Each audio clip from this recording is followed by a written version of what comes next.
오늘 아침 우리에게 주시는 하나님의 말씀을 봉독하겠습니다. 신약 성경 고린도전서 3장 1절로 9절 말씀 되겠습니다. 신약 성경 265면입니다. 265면 고린도전서 3장 1절부터 봉독하게 됩니다. 이 계시의 말씀을 봉독할 때에 다 함께 하나님의 음성을 들으실 수 있기를 바랍니다. 형제들아, 내가 너희에게 신령한 자들을 대함같이 너희에게 말할 수 없어서 육신에 속한 자 곧 그리스도 안에서 어린아이들을 대함같이 하노라. 내가 너희를 저주로 먹이 밥으로 아니하노니 이는 너희가 감당치 못하였음이거니와 지금도 못하리라. 너희는 아직도 육신에 속한 자로다. 너희 가운데 시기와 분쟁이 있으니 어찌 육신에 속한 사람을 따라 행함이 아니리요. 어떤 이는 말하되 나는 바울에게라 하고 다른 이는 나는 아볼로에게라 하니 너희가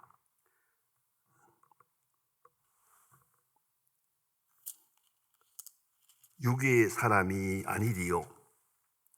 그런즉 아볼로는 무엇이며 바울은 무엇이냐?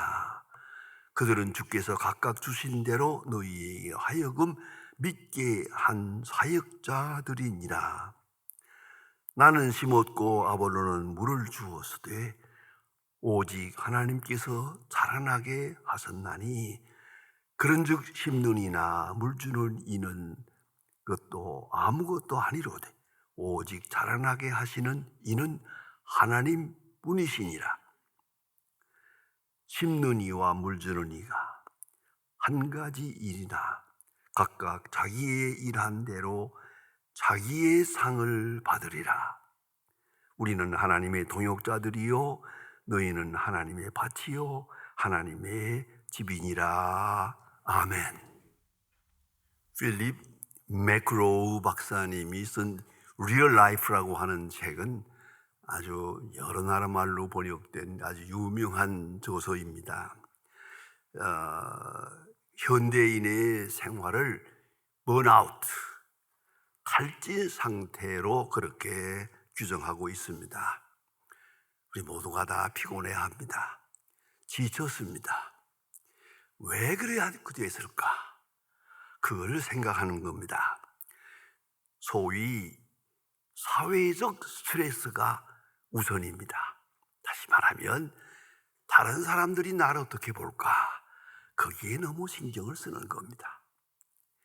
옛날 사람들은 자기 자신에게 충실하고 또는 신앙의 사람들은 하나님 앞에서 내가 어떤 모습으로 살아가나 거기다 초점을 맞추었습니다. 하나님 앞에 정직하고 하나님 앞에 신실하게. 그래서 마틴 루터는 신앙이란 뭐냐? Honest God, 하나님 앞에 정직한 것이다. 항상 하나님을 바라보고 하나님 앞에 정직하게, 그것이 기본적인 의식이었습니다만은 어쩌다 보니까 우리가 많은 사람과 함께 살면서 사람들에 대해서 너무 신경을 써요. 사람들에 대해서 많은 사람들을 봐서 요새 가만히 보니까 재미있는 게 하나 있어요. 전부 다 마스크를 쓰고 있으니까요, 내가 보니까 다 예쁘더라고요. 근데 마스크를 벗으니까 아니에요. 그게 아니더라니까. 근데 그 사람들에게 아주 그 신경을 써요. 그래서 마스크도 여러 모양이도 많이요. 그 사람에게 잘 보이려고 또 좋은 얘기를 들으려고 쉽게 말하면 그저 선망의 대상이 되고 싶은 거죠. 이런 것이 내 가치관을 무너뜨리고 있는 거예요. 내 존재는 어디 갔습니까? 도대체 누구를 위해 사는 겁니까? 누구를 위해 종을 울리는 겁니까? 내 자신의 존재의식에 충실하지 못하고 본래적인 자기의 존재 가치를 그만 잊어버리고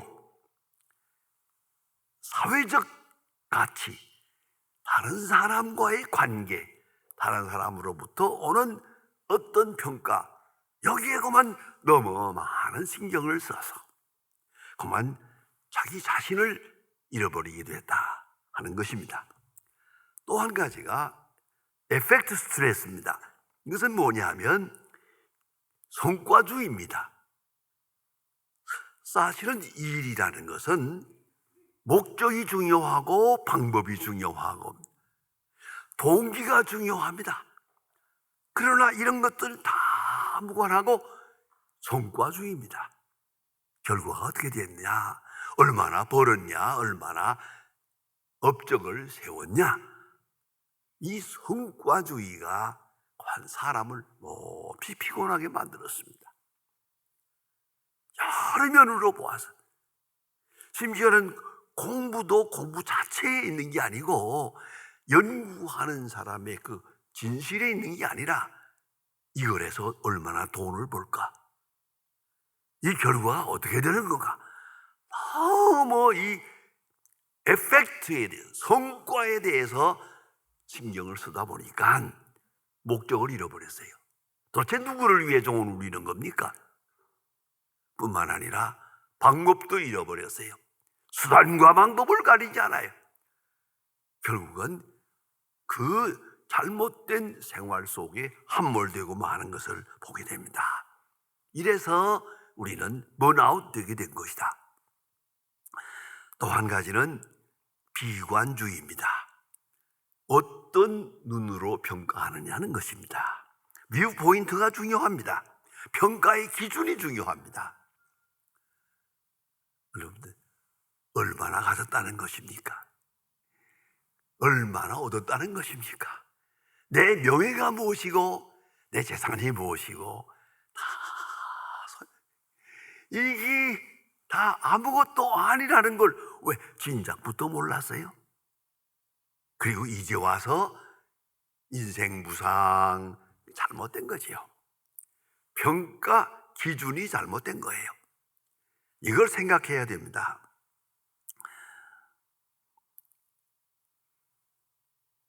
본문의 말씀은 인간을 간단하게 딱 한마디로 요약합니다. 사역자라고. 나는 한 사역자가 되었노라. 사역자라.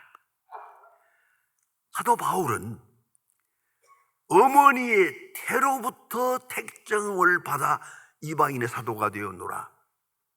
도대체가 세상에 태어날 때부터 이방인의 사도가 되기 위해서 태어났고 어머니의 태로부터 그러한 존재로 나는 일생을 살고 있다. 내가 태어나기 전부터 내가 태어나야 할 목적은 정해진 거예요. 이걸 잊지 말아야 합니다. 어머니의 태로부터 택정함을 받아 이방인의 사도가 되었노라. 깊은 의미가 있습니다. 그가 길리기아 다소에서 태어납니다. 그는 디아스포라로 태어납니다. 이방에서 태어납니다.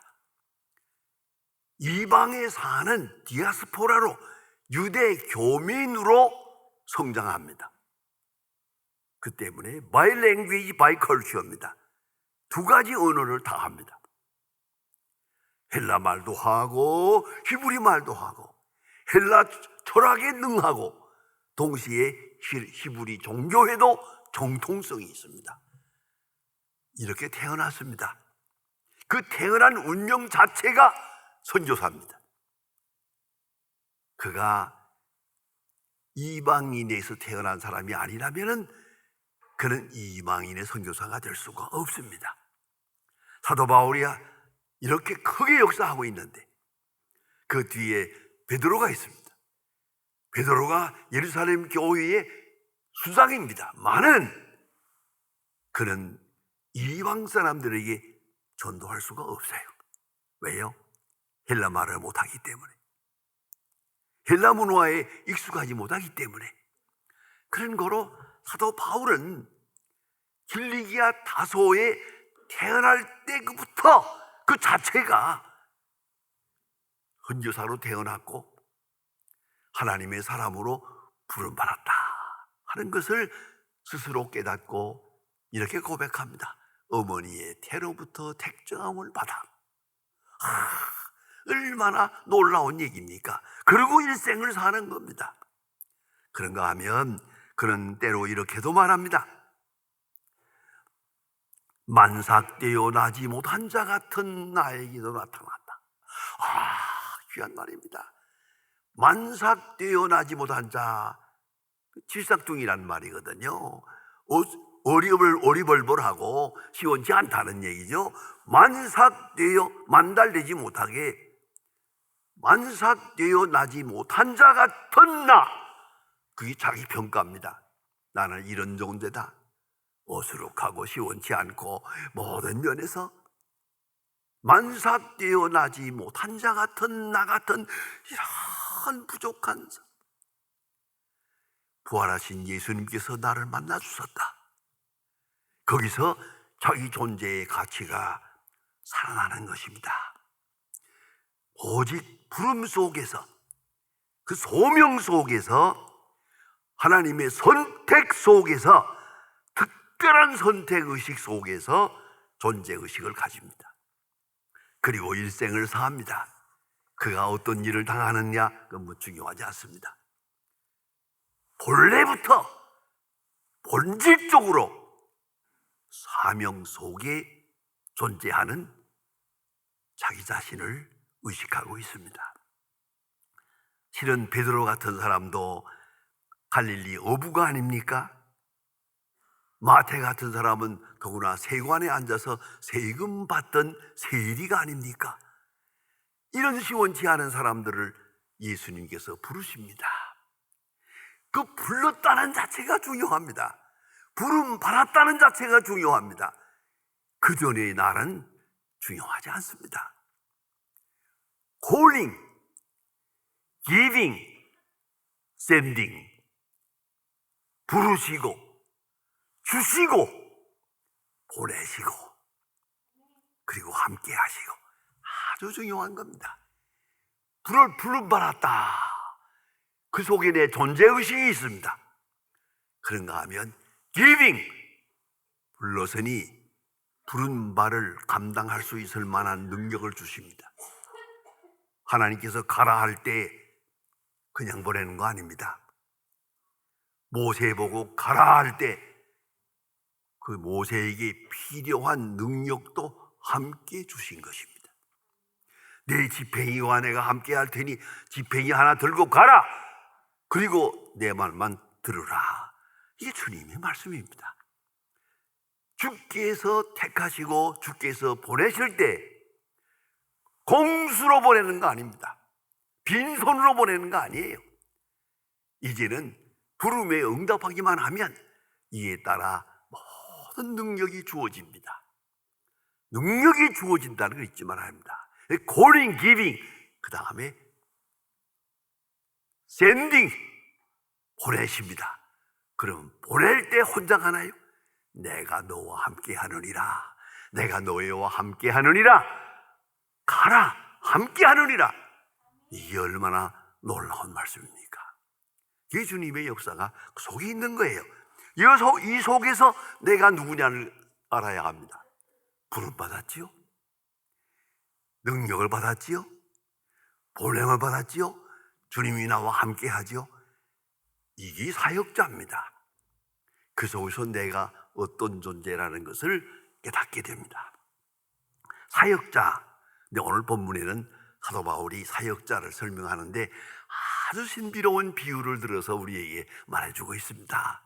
너무 좀 고마워요. 저는 이 성경을 읽을 때마다 어떻게 이런 말씀을 주실까 고맙게 생각해요. 왜요?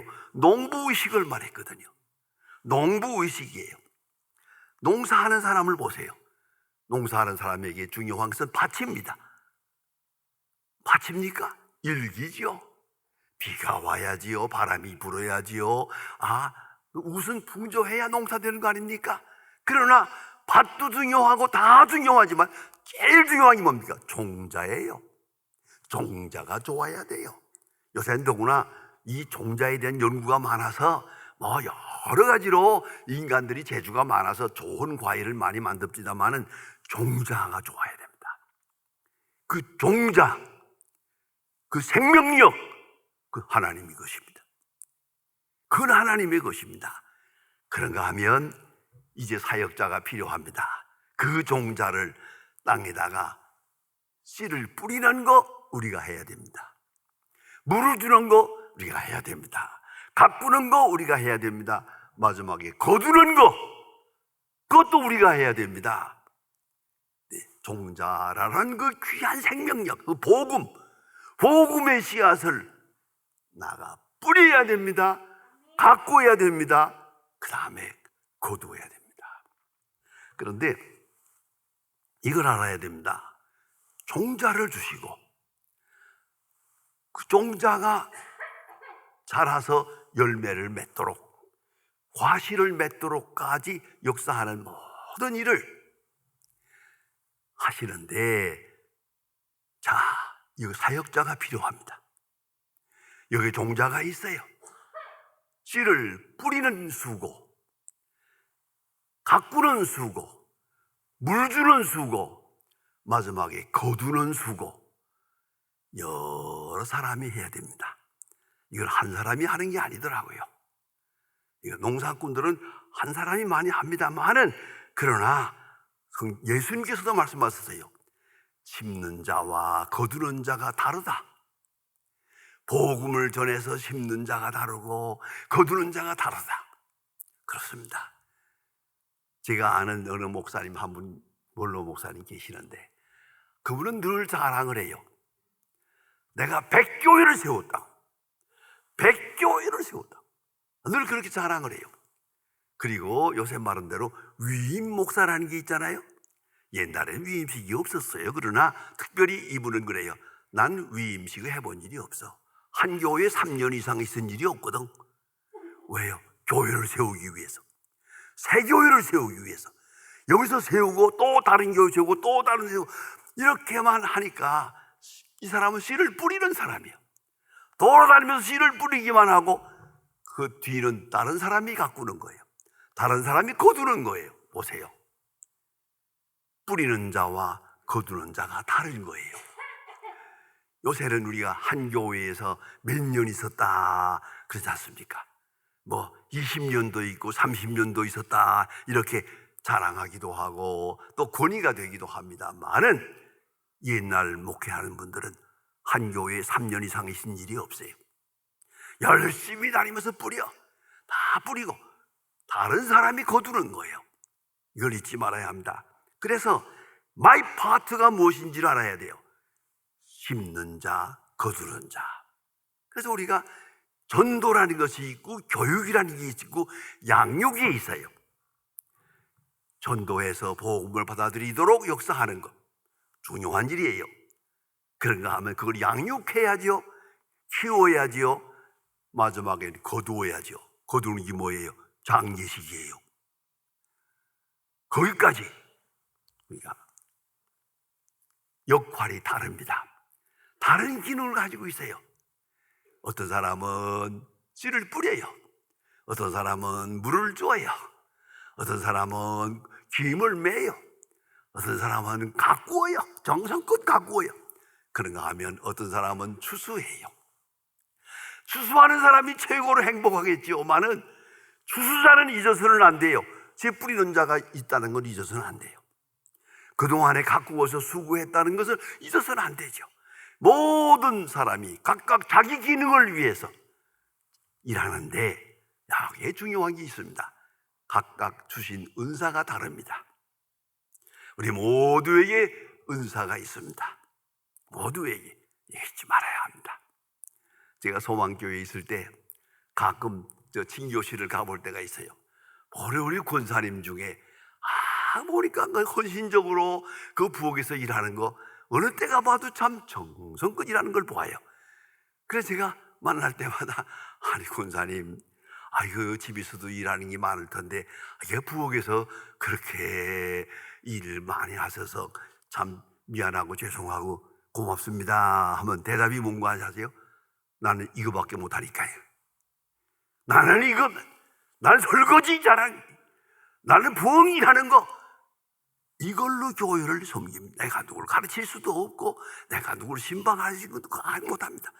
나는 도에서 일하는 거 하나 가지고 여러분 각각 맡은 바 능력, 그걸 소중히 여기고 충실하게 여기고 영광되게 이걸 잊지 말아야 합니다. 심는 자의 의식, 추수하는 자의 의식, 동시에 꼭 알아야 할 것이 있습니다. His part, our part, their part. His part, 하나님이 하실 일이 있습니다. Our part, 내가 할 일이 있습니다. 이거 분명히 해야 합니다. 그런가 하면 their part, 저 사람이 할 일이 있습니다. 그 협력을 구해야 합니다. 서로 도와야 합니다. 이렇게 기능적으로 생각하면서 그런 사역자가 되어야 됩니다. 나는 사역자다. 그런 거로 하나님께 감사할 것입니다. 열심히 일해야 할 것입니다.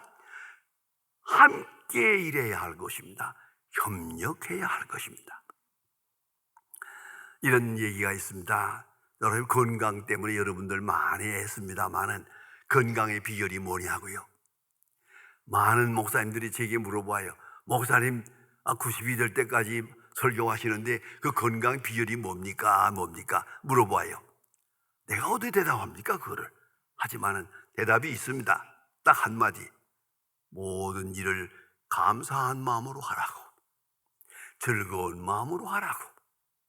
먹을 때도 감사하고, 잘 때도 감사하고, 길을 걸 때도 감사하고, 차를 타도 감사하고, 기쁜 마음으로, 모든 일을 기쁜 마음으로 하라. 그게 건강의 비결이에요. 여러분 건강을 위해서 약 먹고 보약 먹고 뭘 하려고 애쓰지만 만살은 즐겁게 해야 되는 거예요. 즐거움. 그래서 책은 이렇게 말합니다. 행복감을 가지고 하라, 웃으면서 하라. 그러면 능력이 85%가 올라간답니다.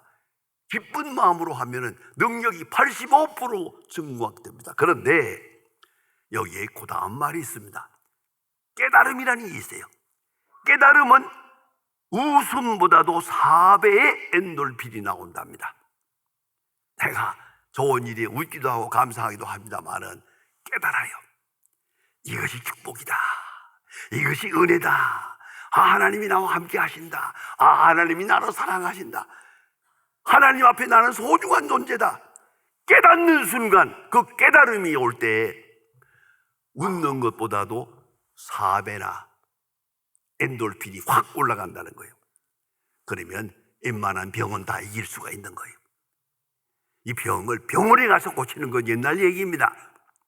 문제는 심령이 건강해야 몸이 건강할 수가 있는 겁니다. 그걸 잊지 말아야 합니다. 사도 바울은 그래서 오늘 본문에서 귀한 말씀을 합니다. 10절에 가보면 내게 주신 은혜를 따라. 내게 주신 은혜. 하나님이 내게 주시면, 아니 내게만 주신 은혜, 그게 무엇인 줄 알아야 합니다. 똑바로 알고 이에 응답할 때 그에게 행복이 있고, 그에게 건강이 있고, 그에게 축복이 있는 겁니다. 사역자는 늘 감사합니다. 불러주신 하나님께 감사합니다.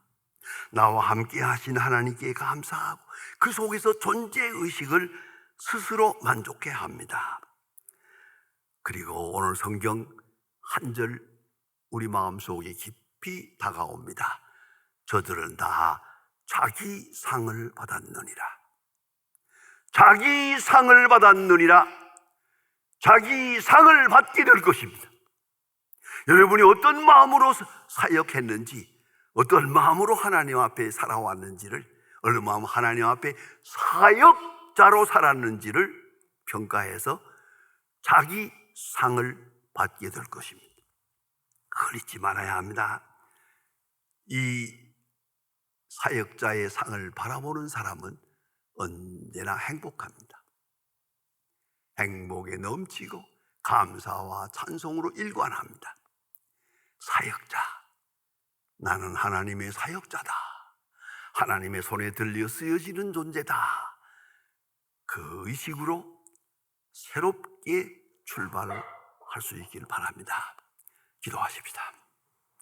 하나님 아버지, 오늘 아침도 저희들을 주의 전으로 불러주심을 감사합니다. 우리는 하나님께서 세상을 이 땅에 보낼 때 각각 우리에게 주신 사역이 있건만 그걸 망각하고 내게 주신 은사를 소중히 여기지 못하고 오히려 다른 사람이 하는 것만 부러워하면서 살았던 모든 잘못을 용서해 주시고 하나님 앞에 정직하고 또 충실하고 겸손해서 하나님이 나를 부르셨고 나와 함께 하셨고 나를 통해 역사하시고자 하시는 귀한 뜻을 잘 알게 하사 사역자의 본분을 다하게 하시고 주께서 부르시는 날 잘했다 칭찬받을 수 있는 그러한 하나님의 사람들 되게 하여 주시옵소서. 예수님의 이름으로 기도합니다.